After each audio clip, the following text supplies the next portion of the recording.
Mitch from Hard Intentions YouTube channel.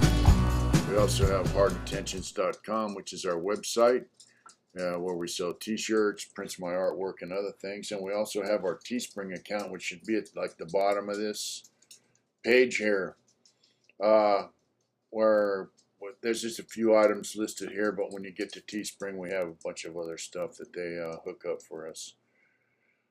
So check it out. We have some cool stuff. Yeah, so my last part of the story, I went from the CMC West Yard over to the East Yard for the long-term offender program. And it was kind of cool. I mean, it was a good transition as far as, I've been living in a fucking 90-man dorm for about 2.5 years, full of guys shooting dope, staying up all night, gambling, shooting dice, being disrespectful, one TV for the Southsiders and whites and one TV for the blacks and northerners if you happen to live in a dorm with northerners.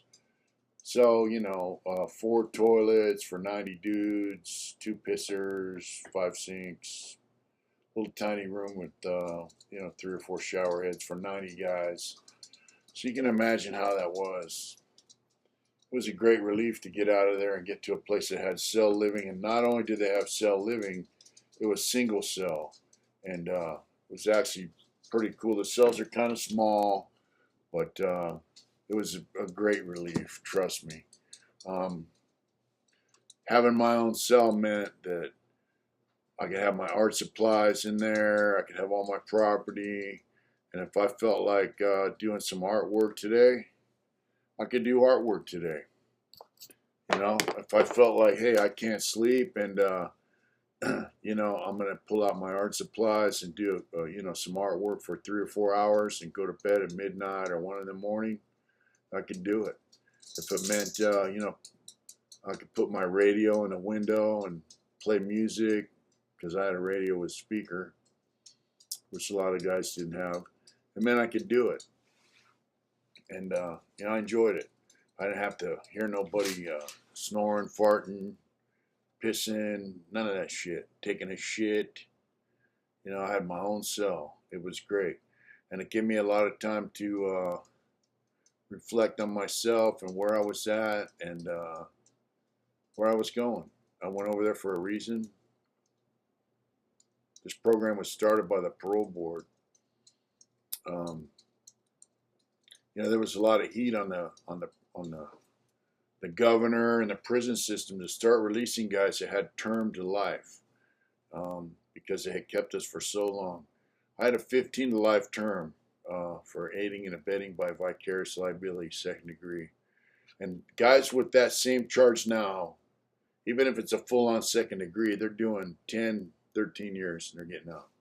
I mean, that's how bad they abuse their system and their authority.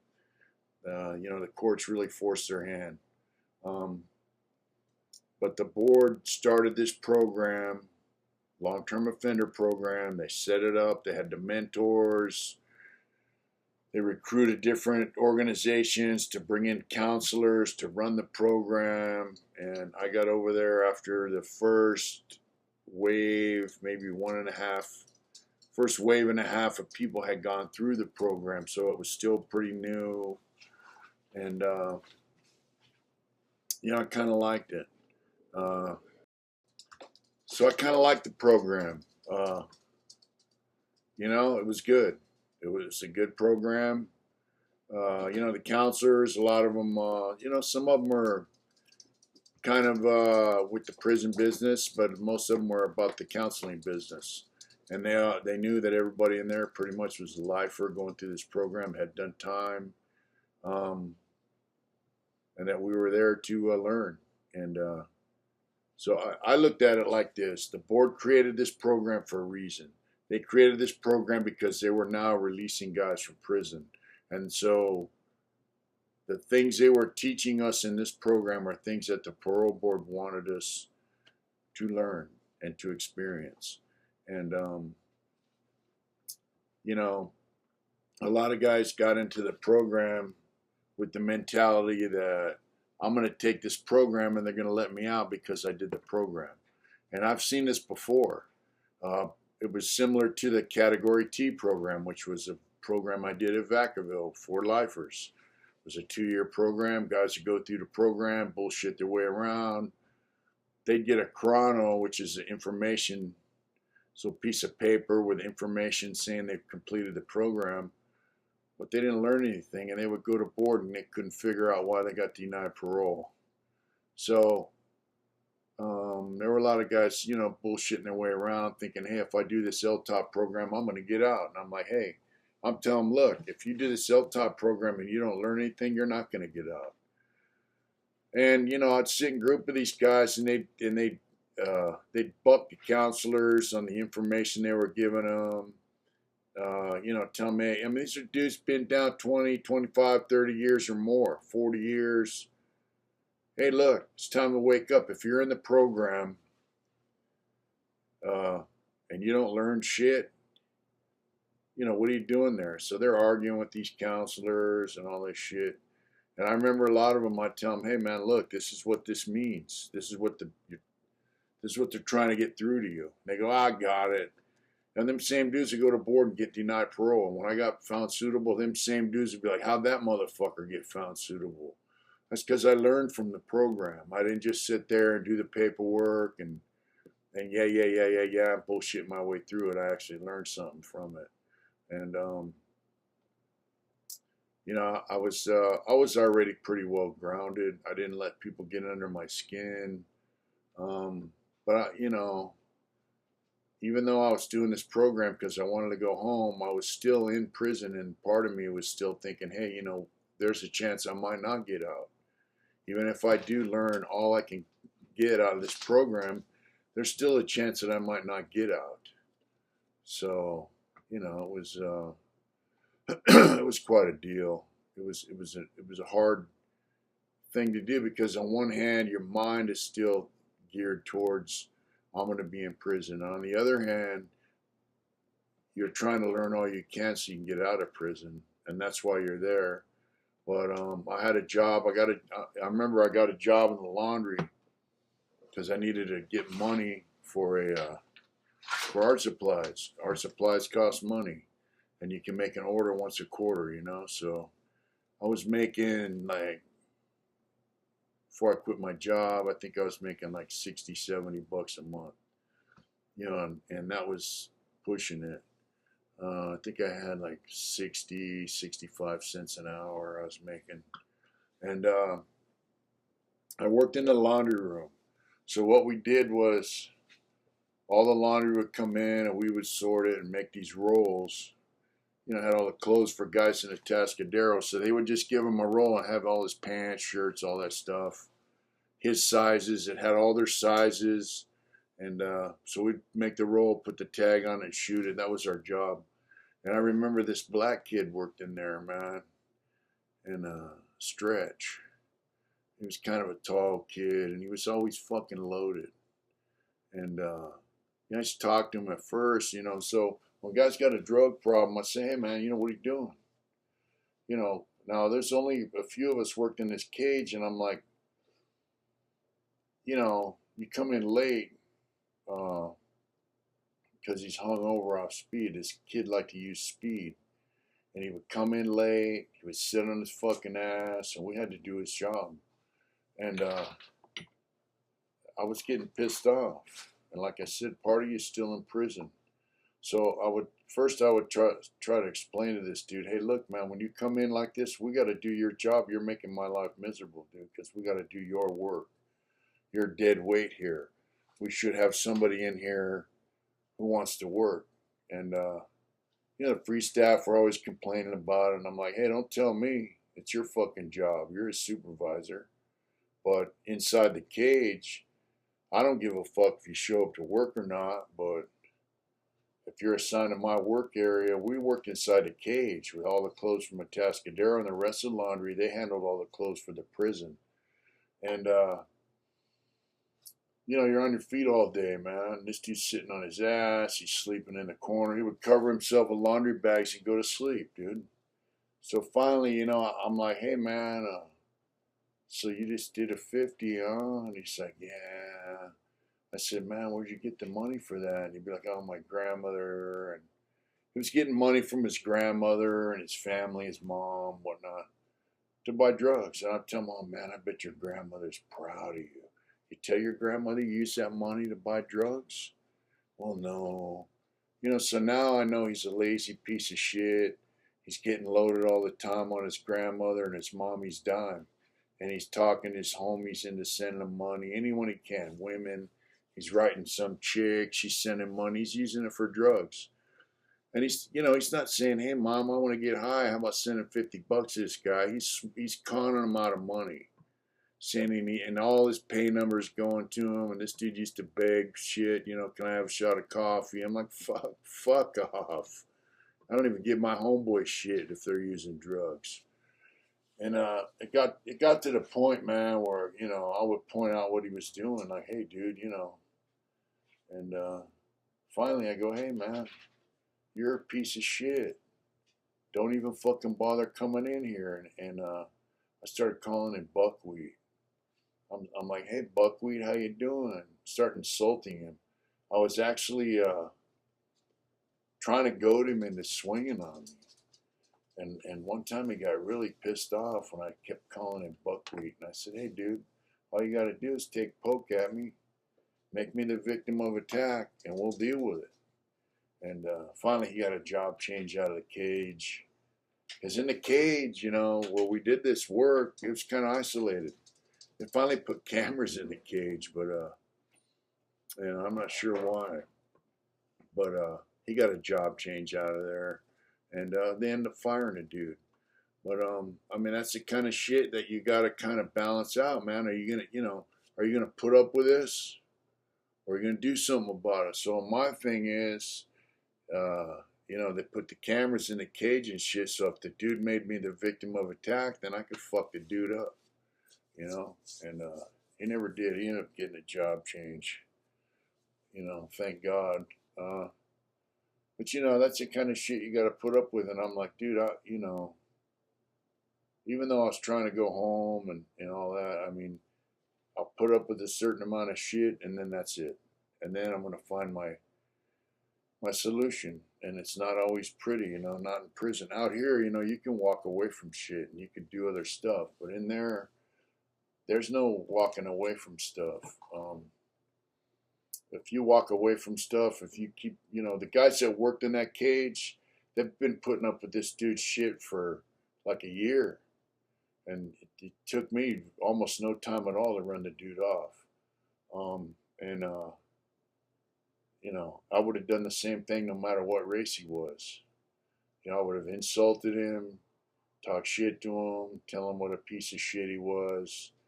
And, hopefully if, actually, thank God he didn't, take a poke at me.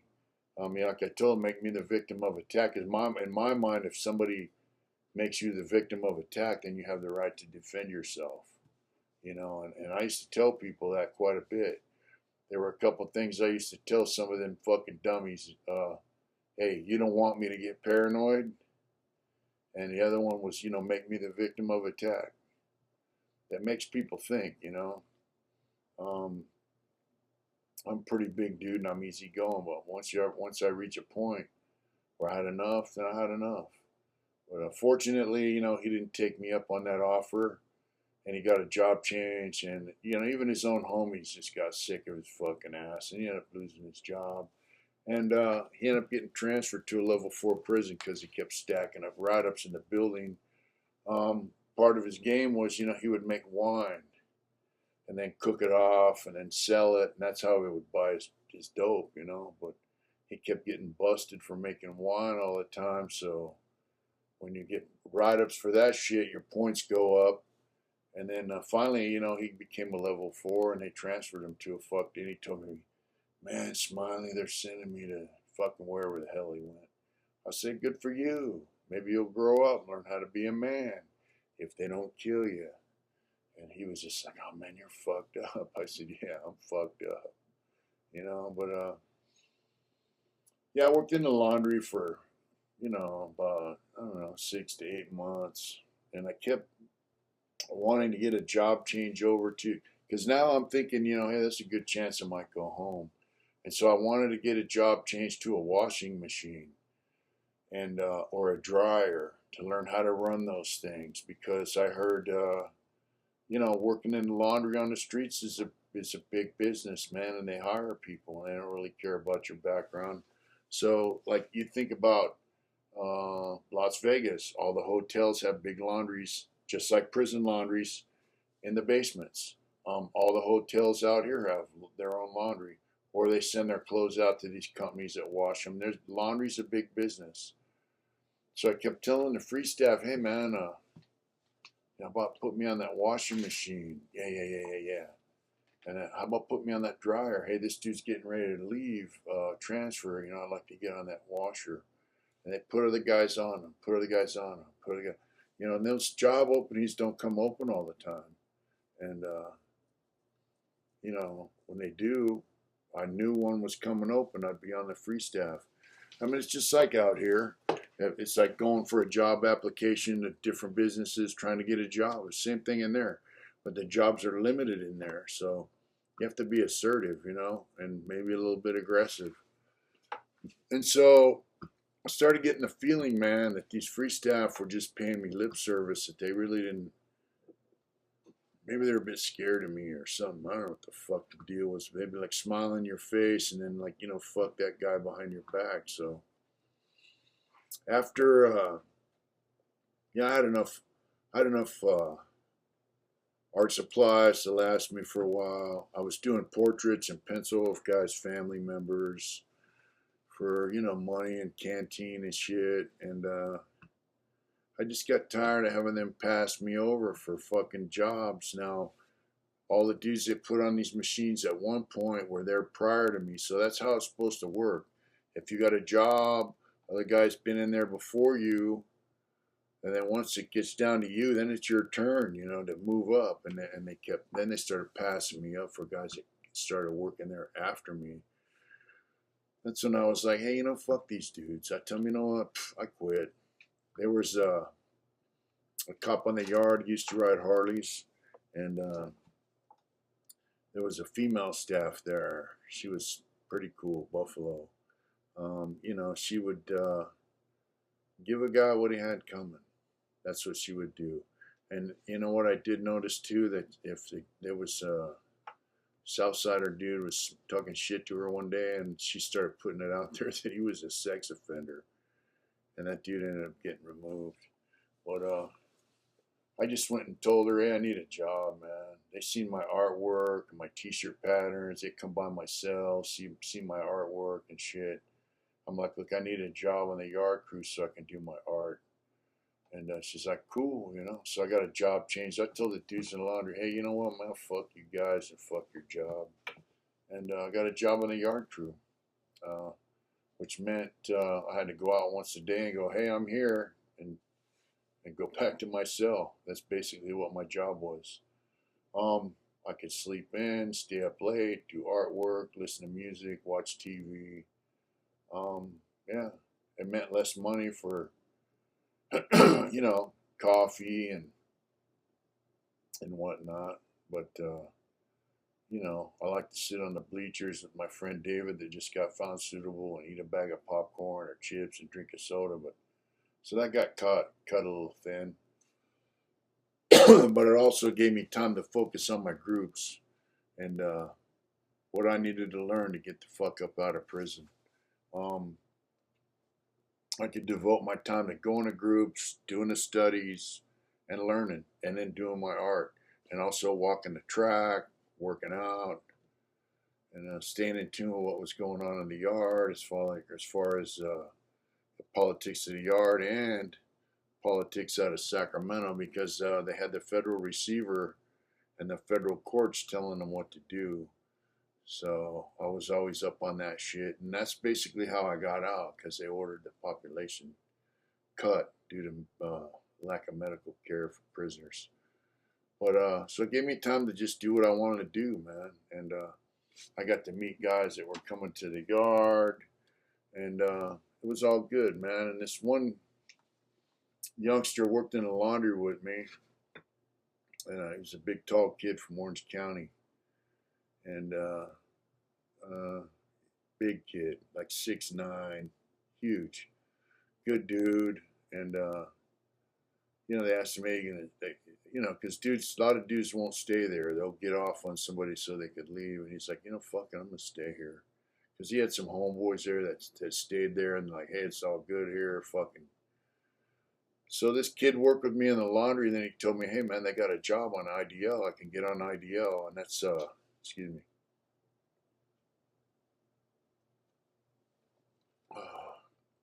It's an inmate day labor.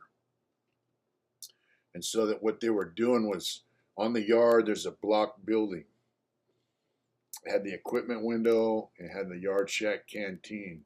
And that's where you got little ducats you buy in the main canteen. And you could go up the yard shack canteen and buy like sodas, bottles of water, ice creams, candy bars, shit like that, chips, popcorn. So they moved the canteen out to a 10-foot cargo container. And then they rebuilt this whole thing, and they put an MTA or a nurse's office in there for like doing sick call. Rebuilt the whole thing, all the shitters. They rebuilt all these things on all the yards. So he got a job doing that work, and then he told me, "Hey man, you were a plumber, right?" And I said, "Yeah, I was a plumber."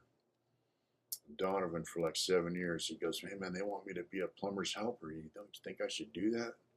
I said, "Fuck yeah, man, learn all you can. He's like, "Cool. And then he would start telling me every day all the stuff he was learning, and then I'd tell him stuff, and then he'd come back and tell me, "Yeah, that stuff you told me about how to do that, I did that the other day. It was some project. And he started liking this plumbing. Now, I don't think this kid ever had a job. He was kind of a gangster on the street, with the drugs and beating people down, taking their shit. He was a tough guy. And he was a good kid, man. When I say kid, I mean he was under 30. He was in his mid to late 20s. But he had kids out there. I think he had 2 kids. His old lady was in. So he was going to get out and take care of them kids. And so anyway, this dude, he worked on the IDL crew for the rest of the term that he had there. I used to go to his cell and kick it with him, and he paroled to Orange County. And he goes, "Hey man, when I get out," I said, "Look, just go down and tell them you want to work. Get on with the union crew, and you'll make good money." And so he wrote back after he'd been out for a few months, and he said, "Hey, he was doing good shit. I think his dad was a drug addict, but he used to look out for his dad. And but he got on as an apprentice, a union apprentice plumber. He was telling me, man, he was making like $25 an hour, and he's working X amount of hours, going to school, and how he's going to get pay increases, and he was just jazzed, man. And I wrote him back, and I was proud of him, man, because he followed through with that shit, and I seen a lot of me in him when I was a kid. And I wish guys would have told me the right shit, at one point in time. So, and I always try to do that with the youngsters, but to see a youngster get out that you talk to and give little bits of advice here and there, and to see him follow up on it and actually do it, um, it's a pretty cool thing, because it means they listen to you, it means they respect you, and it means that they consider you a friend, and that shit goes a long way for me. But so that's the kind of shit I was able to do by having a bullshit job. I was able to connect with people, and also the other lifers that were doing the long-term offender program. Uh, we were able to network and keep in constant communications about things we were learning in the program. Like one guy might be in anger management, another guy's in family relations. I'm in substance abuse, so we would all communicate about the program, what we were learning, and it was cool, man. It was really cool, and of course the old man, I got to walk him around, whenever he needed to go to medical, or If he wanted to go to the yard and kick back, I'd just go to the yard and kick back with him, and just stay by his side in case some bullshit jumped off. And it was cool. It was cool. What I didn't like was the inspections. Just like the West Yard, they had inspections, and some lieutenants or sergeants wouldn't do them, and some would. And that means you get the fuck up out of your cell and you're out there for 4 or 5 hours while they inspect all the buildings. But that's one thing I didn't like, because I felt like, hey man, they're treating us like fucking juvenile delinquents, and we're grown men. But in a situation like that where the food wasn't that great, wasn't bad, but it wasn't great. But you have your own cell, and that goes a long way. I could shower whenever I wanted to. I could come in and out of the buildings whenever I wanted to. Um, it was a good deal, man. Minor trade-offs like the inspections, or to get off the yard, you had to go out to a plaza. You had to have a pass. You had to go through a turnstile to get out, to go to medical or whatever. It was kind of a hassle sometimes, but that's kind of how life is out here too, right? Like if you want a license, you got to go sit at the DMV. There's ups and downs out here too. Life's a trade-off, man. At least for me, you know. But that's how it was. I just kept reminding myself why I was there, what I was doing there. Getting the canteen at that place was a pain in the ass. Getting the R&R to get your packages was a pain in the ass. But I just kept exercising patience and reminding myself what I was doing and why I was doing it. And, it paid off. It really did. But one thing that fascinated me was all the guys that went over there for those programs because they had to go to board and all the shit they were talking about. You could see it, man. These dudes weren't learning jack. They've been down, as long as me, some of them. They didn't learn shit. They were still assholes. And they would say it, when they got out, they're like, hey, fuck the board. When I get out, I'm doing this, that, and the other. They're going to get with a mix. So them dudes would go to board and get found unsuitable. And they cry about it. And I'm like, dude, if I can see it, those fucking board members can see it. Those board members aren't stupid. That's what they do for a living. They see thousands of dudes every year in there trying to get out of prison. And it's their job to say yes or no. And I like to think with me, saying yes was the right decision because I was more than ready. But with a lot of these dudes, everything's still a game. Everything's still someone else's fault, and it just used to really amaze me. It really did, man. Like one dude in our group just come in there, and I knew him in another prison. He was a dope fiend, man. He's going through these programs, and he's popping dirty tests for morphine. He's getting busted with outfits, and then he's telling me all these excuses why it happened. It's always someone else's fault. And then he's telling me how it's not that bad because when I go to board, I'm going to tell him this. And I'm like, finally, I just tell him, hey, fucking get the fuck out of my face. He lived on another yard, but he was in the program. And even the program finally told him, hey, dude, you know what? Fucking, you're out. They kicked him out of the program. And he still thought, I would see him in the plaza, and he was still trying to run drag on me about how he thought he was going to get out. And that write-up wasn't that bad. And that dirty test, I can beat it because I'm like, dude, wow. I mean, these dudes live in this fucking fantasy uniqueness, where they think they're different than everyone else. And they think everyone else is stupid, I guess. I don't know.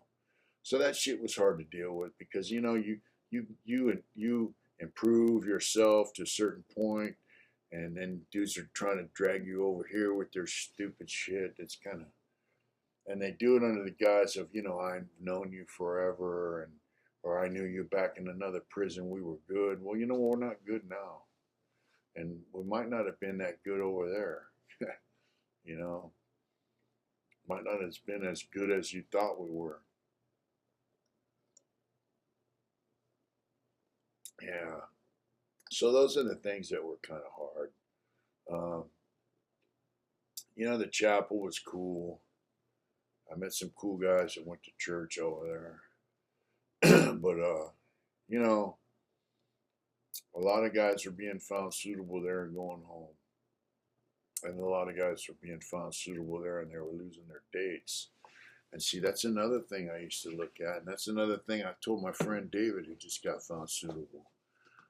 Just because some guy got his date taken, that doesn't mean that the governor's a piece of shit. It means that that dude has a case you don't know about.